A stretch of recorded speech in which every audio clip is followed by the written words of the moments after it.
Justine's world. There we go. That was great, wasn't it? That was chat. I know the whole AI conversation is a thing right now, and I'm being very careful with it. Let me just say that. I recognize it for what it is. I recognize how we can utilize it in our life to save on time, and I'm using it in that way. But I've just been seeing some things about people, falling in love with their robo chats, and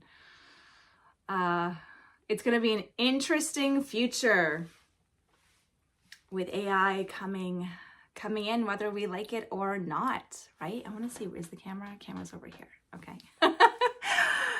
Yes, I do use ChatGPT for some things in my life, and it's been fun, to be honest with you.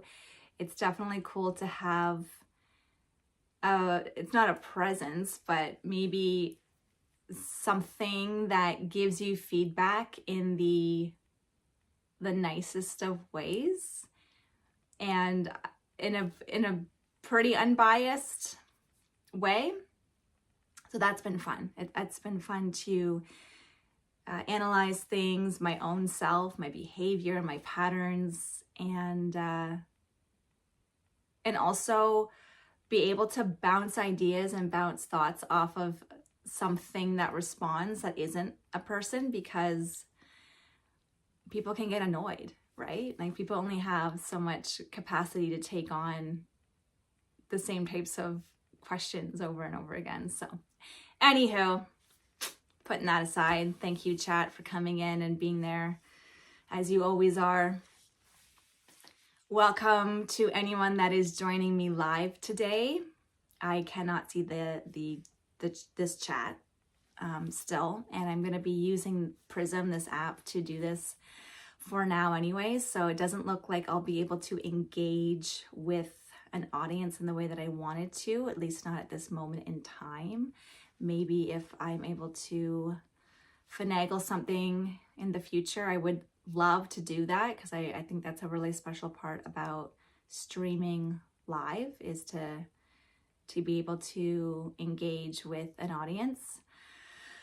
I always feel so, oh, weird.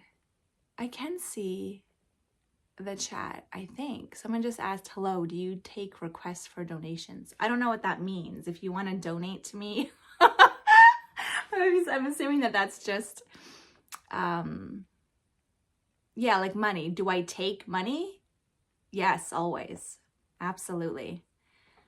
I see that the stream is 18 plus. What? Did I do that? Oh, okay. So I see. This person's asking me to flash the camera for $50. I will not be doing that, sir or ma'am, but thank you so much for asking. That's just not in the cards for me. Yeah, it's because I have integrity in class it's the main reason, and self-respect. Anyway, if you'd like to listen to me talk about God, though, please stick around. Okay, this is distracting, so maybe I can turn it off.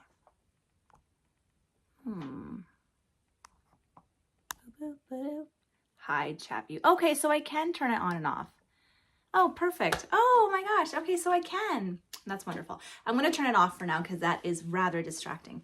I was going to say that whenever I get ready to do one of these, I feel like I'm going on stage and no one's here at all. It's just me in the basement, but I feel nervous and I feel excited, and like I'm going to be public speaking, which is something I've always wanted to get better at.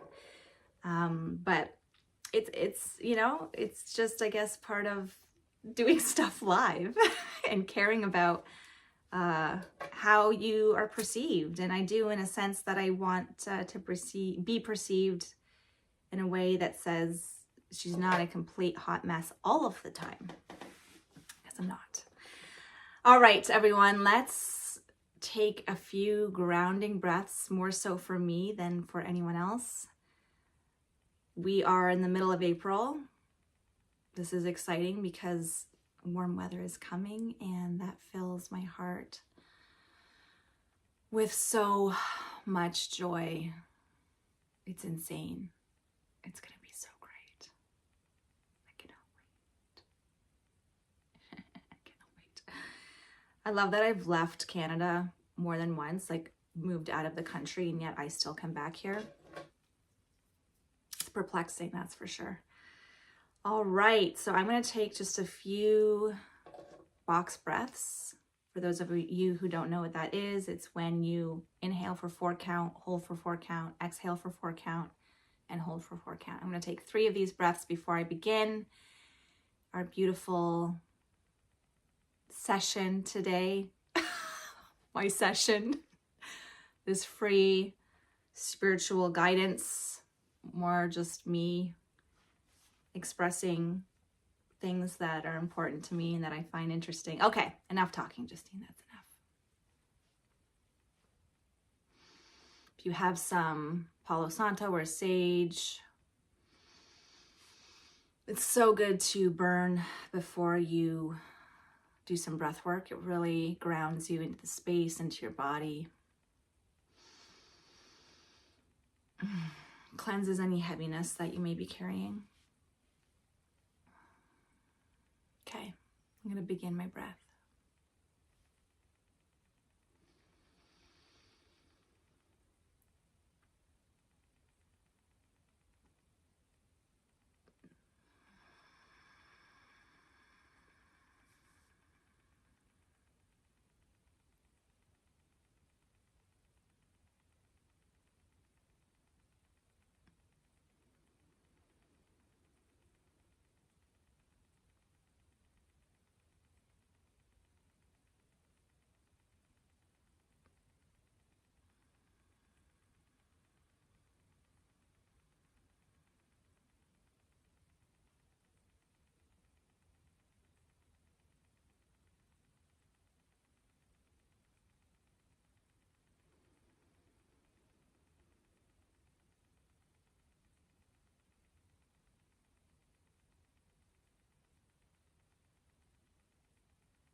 I think that was 3. I don't even know.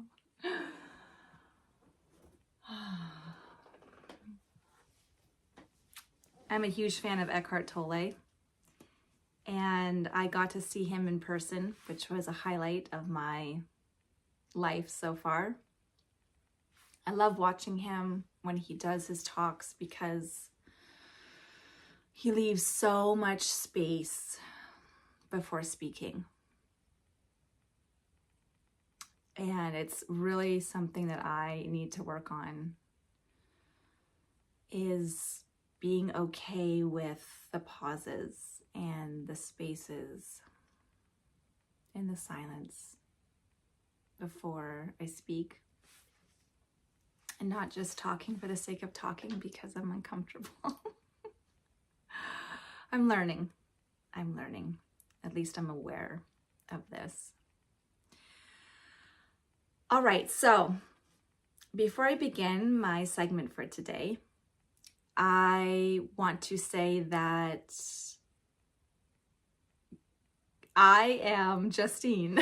I am part of the Arcane Muse Collective, which is a collective of 3 women currently that all have beautiful gifts that they know they are meant to share with this world. And we gather once a week to do a live stream podcast called Goldcast, which happens most Thursdays. We're going to be pushing it to noon Eastern Standard Time.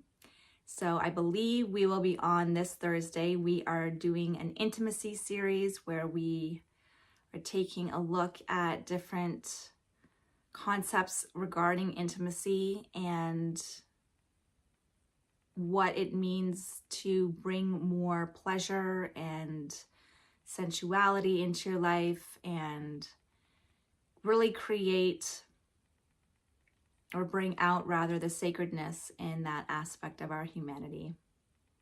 So that's what we're going to be looking at this Thursday. We're going to be talking about pleasure principles. And we will be streaming on YouTube, I believe, as well, to give more people more access to the things that we have to say.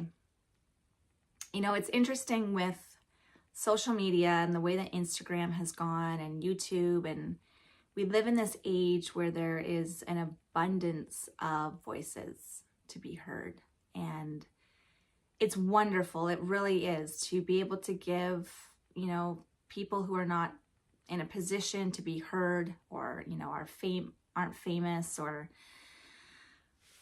you know, just giving people a voice to express themselves is great. It's a big benefit to living in this technological age. I do find that at times I can be very overwhelmed by the amount of voices. And then I start to feel my ego goes, oh, well, you're just another voice that, you know, could be overwhelming, just being added to the noise of people having opinions and thoughts and theories and all of that. And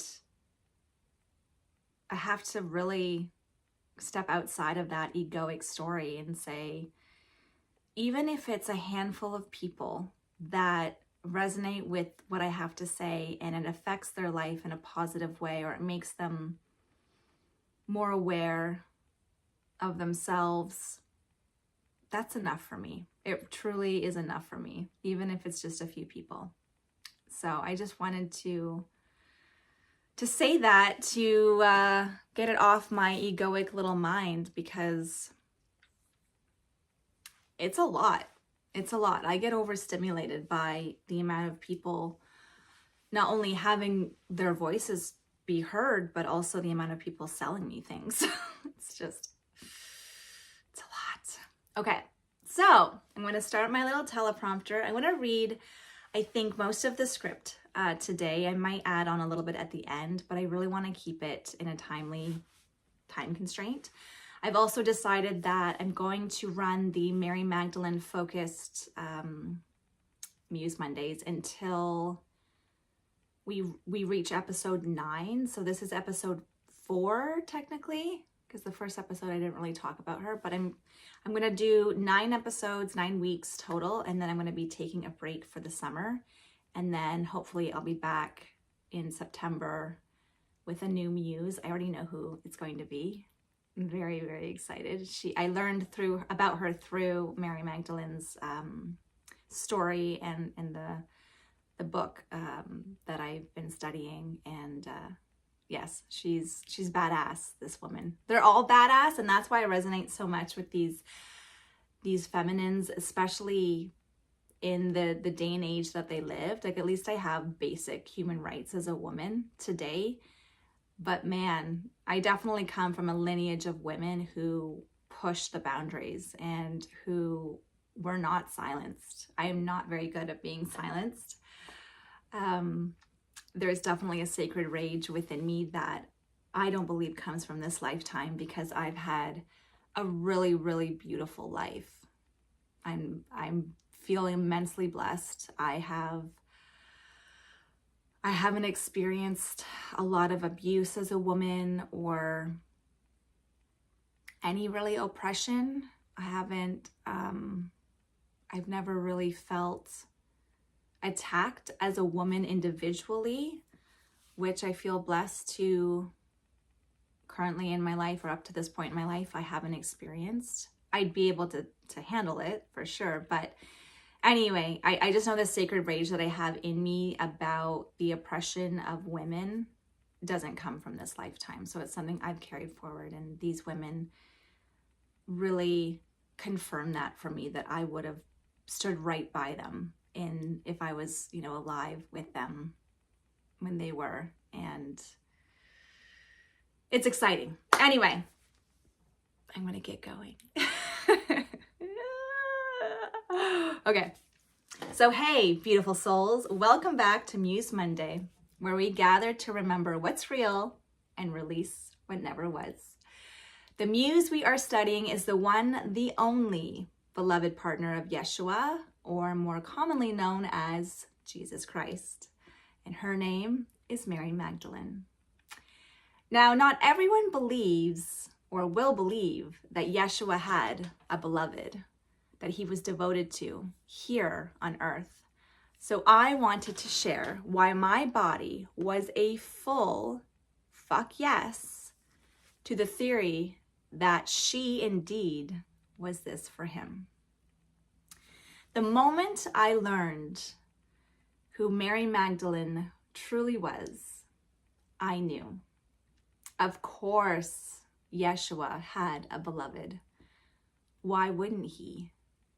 Romantic love is one of the most profound, beautiful aspects of the human experience. And making love to someone that your soul recognizes, that's right up there at the top. Why would Yeshua incarnate into a human body, have this crazy human experience, fully aware of the brutal path that lay ahead, and choose not to fall in love, to never taste devotion to another, to never touch the divine through union? That's ludicrous and tone deaf, in my humble opinion. He most certainly made love to a woman, and her name was Mary. Yes, the same name as his mother. And if that doesn't scream a meshed mother wound, I don't know what does. But we'll leave that synchronicity for another day.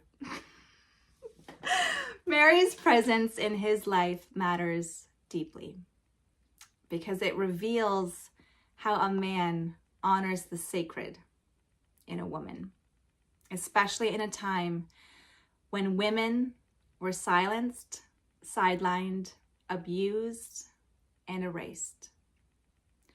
It's no secret, men have long been intimidated, enchanted, and terrified by a woman's power. And honestly, I understand why. When I became pregnant for the first time, I saw it clearly. Women hold access to a realm that men simply do not. We are the bridge between heaven and earth. We call souls into form through blood, breath, and body. We are living portals, and we pay a price for this. However, when you recognize this difference, this uniqueness, when you truly see it, it can't help but demand reverence, gratitude, and awe. It takes a man of humility and vision to look at a woman's power, her clarity, her chaos, her connection to source, and see her as a gift and not a threat. This is what Yeshua saw in Mary, and that is what the world tried to erase. Today, we're going to unravel one of the most powerful illusions we've been sold: romantic love. Now, don't get me wrong. The love is real. Those feel-good chemicals are flowing. But what the world teaches us about romantic love is all wrong. It has been twisted into a codependent, savior complex, possession-riddled idea. This type of love implies we are not complete without the other. But what if romantic love could always serve as the catalyst to remember your wholeness? Rather than strive to find the one, what if we awaken in each other that we are one, that we are the one?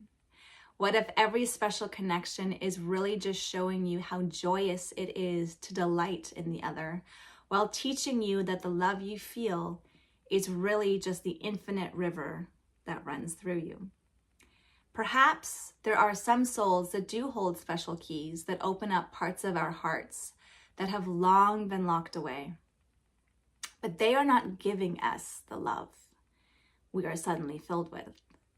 They evoke the love that we already are. La La Land lives within. A Course in Miracles teaches us that most romantic love is what the ego calls a special relationship. It's not about seeing someone as they truly are. It's about using them to fill a void in ourselves. We make them special, different from others, and then we cling to them to escape our own inner emptiness. Oh, this is so important. The special relationship, the special love relationship, is the ego's chief weapon for keeping you from heaven. That's from A Course in Miracles. But when we're willing to let Spirit lead the way, even our messiest love stories can become something sacred. A Course in Miracles calls this a holy relationship, one where we commit not to control or to be completed, but to heal, forgive, and remember the truth in each other. The special relationships we have coincides beautifully with the second power mentioned in Mary's gospel, craving. In her gospel, Mary describes the soul's ascent through 7 powers that try to block it from returning to its divine origin. Craving is the voice that says, "You belong to me. I own your desire. You need this. Without it, you're nothing." It speaks to addiction. We've all heard that voice. It's the one that makes us chase people, attention, sex, status, thinking that maybe this time it'll finally fill the ache. But it never, ever does. From Mary's gospel, she explains that the soul responds differently. "I saw you. You did not see me. You did not recognize me. I served you as a garment, and you did not know me." Gospel of Mary 8:10-20. Craving isn't conquered through denial. It's dissolved through recognition. When we remember who we are, when we know ourselves as divine, the hunger loosens its grip. The pressure is taken off our beloved. We no longer are the craving. We are the ones who are watching it, the witness. And when we stop grasping for love outside of ourselves, for someone to take away the ache and make us feel good temporarily, we begin to experience the love that never left. And that brings me to the most infamous couple of all time, Mary Magdalene and Christ. In her book, Mary Magdalene Revealed, Megan Watterson writes that Mary was not a disciple in the way that others were. She was Christ's equal in revelation. She wasn't just learning from him. She was remembering alongside him. As Megan writes, she wasn't just beside him. She was with him, in him, of him, a witness and a mirror, his kenonos. Ah, yes, kenonos. I love this word. On the surface, kenonos is the Greek word for companion, but it goes deeper than that. Kenonos implies deep spiritual partnership, mutual participation in the sacred, or one who shares the same essence or purpose. They saw each other through the eyes of God. Their relationship was a mirror of divine remembrance, not emotional dependency. Where the mind is, there is the treasure. Gospel of Mary 5:10. In other words, where we focus our awareness, fear, or love, that is what we experience. And no relationship captures this holier purpose more than Mary Magdalene and Christ. According to Mary Magdalene revealed, their bond was not rooted in dominance, hierarchy, or traditional romance. It was a union of deep presence, spiritual equality, and radical recognition. Mary was not just a disciple. She didn't worship him in the ways others did. She was the one Christ trusted most with his truest teachings. The Gospel of Mary shows us that after his death, it was Mary who remembered his words when the others were afraid. It was Mary who taught the men. She was the first to see the risen Christ, the first apostle. Megan writes, Mary is the embodiment of what it means to remember, not to find God out there, but to remember that we are already one with the divine love. Their love was not transactional, it was transformational. He loved her more than all the other disciples and often kissed her on the mouth. Gospel of Philip. This wasn't lust. This was sacramental exchange, a soul kiss, a holy remembering. Their relationship wasn't about escaping the body to find God. It was about embracing the body as sacred. They didn't teach love through control or performance, but through presence and union. So, today, I invite you to question, are you chasing specialness or are you remembering holiness? Are you seeking someone to fix you or someone to see you? Are you trying to possess or to witness the divine in another? Because real love doesn't bind, it liberates. That's the miracle.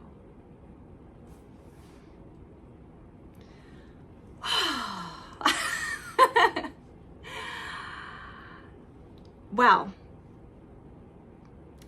that is what I was called to share today.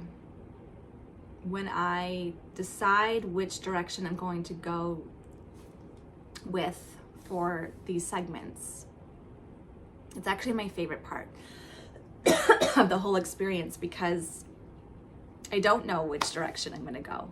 And then it starts to be revealed to me through, looking through my book and grabbing inspiration and then also perhaps collaborating with what I'm currently experiencing in my own life. So this is a reminder to me. All of this is constant reminders to me in what I still struggle with in this human experience.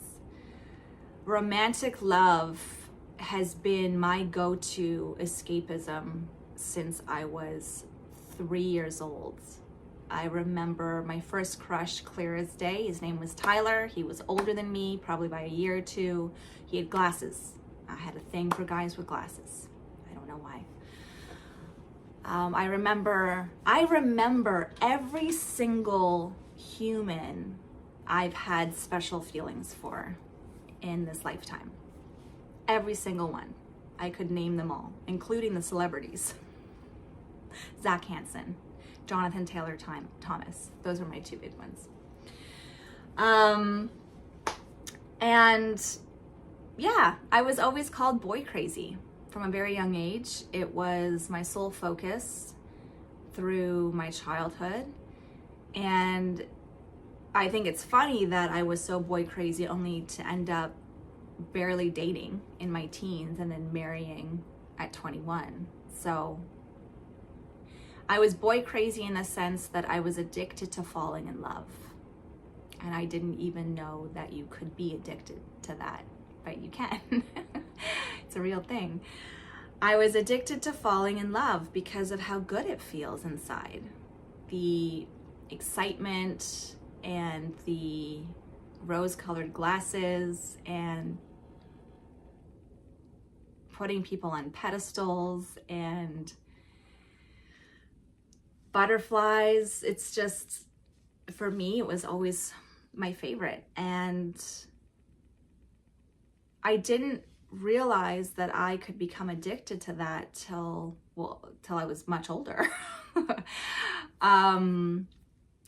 And then I started studying more about relationship dynamics and the divine feminine and divine masculine and divine union and what all of that means, and that seeking outside of myself and looking to special relationships to make me feel special is just my ego. It's an ego craving. It's an ego driven story. And it's been the hardest one for me to detach from and to crack, because I think chemically we're so predisposed to being addicted to the feelings of being in love that it's not like I'm taking a drug and I'm like, oh, I have to stop snorting cocaine. It's a person, right? Or even a fantasy. And this has been such an awakening for me, because coming home to myself as a whole individual and knowing that I don't need another human to complete me. It's enjoyable to have another human that you have a close bond with and you feel like they're, your ride or die, and that you can rely on them and trust each other in a beautiful, profound way that feels divine. I think that there are relationships that certainly act as a platform to dance in your own divinity and see the divine in another in a way that perhaps hasn't been activated before in other people or in other relationships.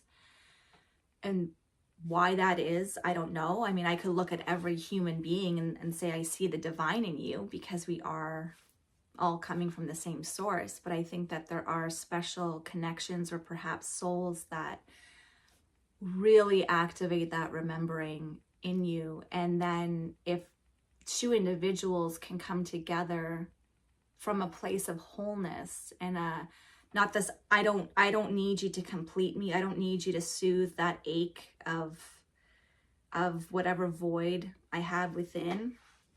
Really, the void is just your lack of remembering. If there's not that codependent need, it can be this insanely transformational experience, not only for the two people involved, but for the collective, for this human collective that we're all a part of. The concept of divine union for me means that you come together as equals and you revere each other as equals. And you know that both of you have your individual missions and purpose, but together you unite in a purpose that is much, much larger than you individually. And this is why I feel,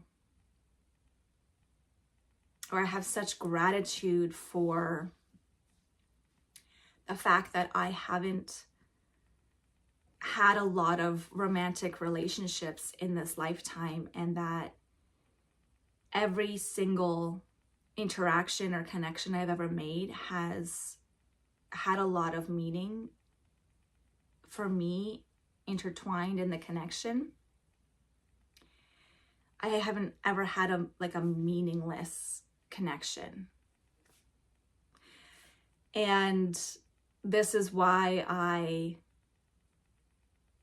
don't ever feel like it's in my soul's integrity and aligned with my soul to treat intimacy or my sexuality in such a meaningless way. I find that the culture of casual sex that has really swept across the nation like a virus has been to our detriment. Obviously, there's differences between men and women sexually. Women are on a 28-day hormonal cycle, men are not, so that affects a lot. Women can get pregnant and have to raise a child on their own. Men can fucking dip if they want to.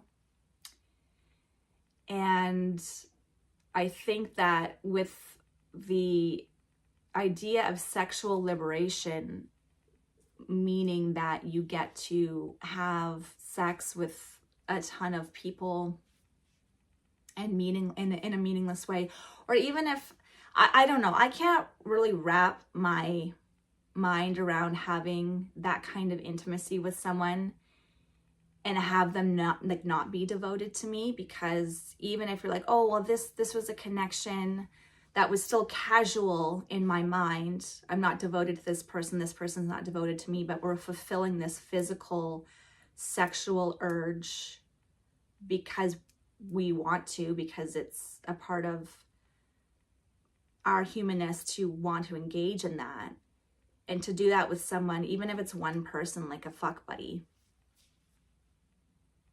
No, for me.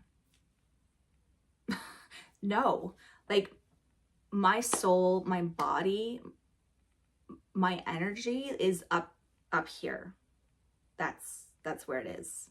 And if you want to access that, you have to rise to meet me, or you can just be down here with the other people that also want to integrate in their whatever down here.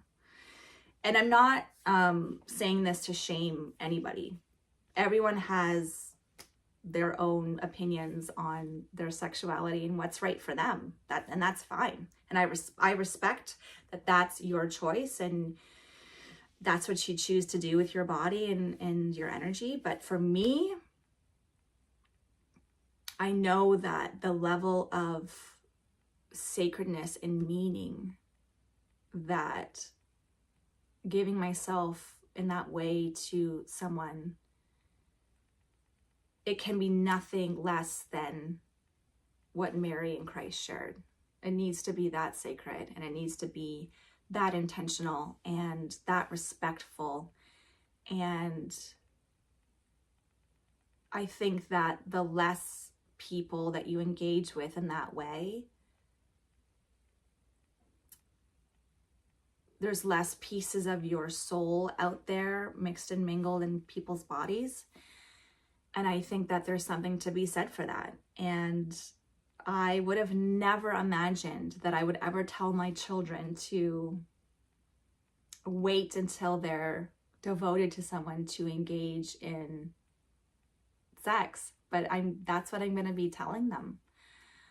I'm going to be telling them I see the value and the sentiment behind, waiting until you're married or waiting until your wedding night, because of the gift it is to give yourself like that to someone, and the holiness that is there. And if my partner has experienced that with like 20, 30, 40, 50 plus women, it really dilutes the sacredness of it. Like, that is supposed to be reserved for your wife or your beloved or someone that you are devoted to. And I'm assuming that it goes both ways. Like for a man to know that his bride has had a lot of people inside of her, you know, many that were meaningless hookups.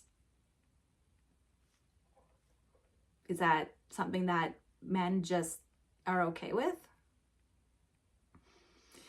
Anyway, that's what I'll be telling my children to do. They can make their own choices and they can go on their own journeys with that. But I do see the specialness, the specialness in waiting until you have both made a choice to embark on a commitment together, and that beautiful experience is an external expression of that devotion and worship of each other in a way that you can connect with the divine through that experience in ways that you can't in other aspects. So do I think that the whole casual sex movement is part of a larger plan to continue to fill you with emptiness and to continue to desecrate the sacredness that you are and the sacredness that your body holds, which is your heart and your soul? Yes, I do. I think that's part of the devil's plan. I'm not going to go that far, but it is definitely not of God. That's just my personal feelings on it.